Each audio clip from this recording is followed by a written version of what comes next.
কি করবো বলো, কতদিন পর মানে আচমকা 2 দিনের ছুটি পেলাম, তাই একটু বই নিয়ে বসলাম। তোমাকে দেখতে বেশ ভালো লাগছে, অনেকদিন পর তোমার হাতে বই দেখলাম। আচ্ছা, তোমার সাথে তো গল্প করারই সময় হয় না, একটা কাজ করলে কেমন হয়?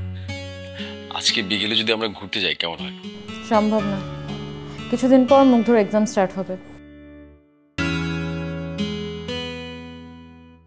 তো এখন বের হওয়াটা ঠিক হবে না। আমি তো ভাবছি এই 2 দিন খালি মুগ্ধকে পড়াশোনার উপর রাখবো। মুগ্ধকে এত প্রেশার দেওয়া কি ঠিক হচ্ছে? আমরাও তো পড়ালেখা করেছি, কই আমাদের বাবা মা তো আমাদেরকে প্রেশার দেয়নি। তুমি বুঝতে পারছো না কেন? আমাদের সময়টা আর মুগ্ধদের সময়টা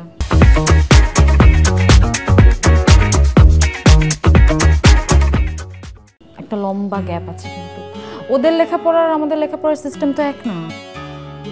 এরপরও আমার মনে হয় মুগ্ধকে আমরা বেশি প্রেশার দিয়ে ফেলছি, এতে কিন্তু হিতে বিপরীত হতে পারে। আমার মনে হয় বেশি ভার দিয়ে ফেলছি। তোমার কথাবার্তা শুনে কি মনে হচ্ছে জানো?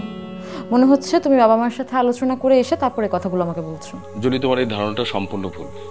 আচ্ছা, তোমার কেন মনে হলো যে আমি বাবা মার সাথে আলোচনা করে তারপর তোমার সাথে কথা বলবো? কারণ তোমার কথা শুনে এটা মনে হচ্ছে, তোমার কথা শুনে মনে হচ্ছে কারো শেখানো বলে এসে তুমি আমাকে বলছো।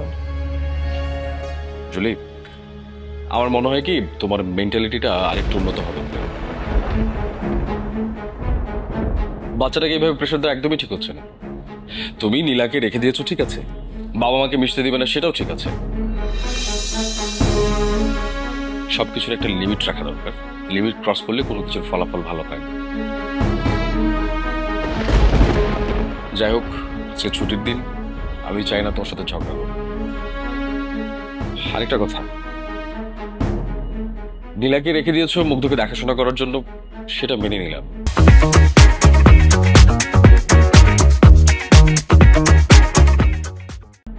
কিন্তু বাবা মা তার সাথে কথা বলতে পারবে না, তার সাথে মিশতে পারবে না, এটা কিন্তু ঠিক না।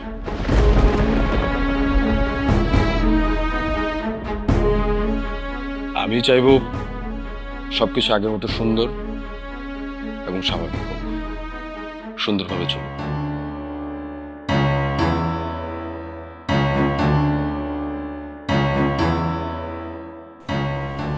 নিশ্চয়ই বাবা মা কান পড়া দিয়েছে, তা না হলে আমার সাথে এভাবে কথা বলার সাহস পায় কি করে? ওকে ফাইন, আমার ছেলেকে নিয়ে কারো কোনো চিন্তা করতে হবে না, কোনো কিছু ভাবতে হবে না, আমার ছেলেকে আমিই মানুষ করতে পারবো।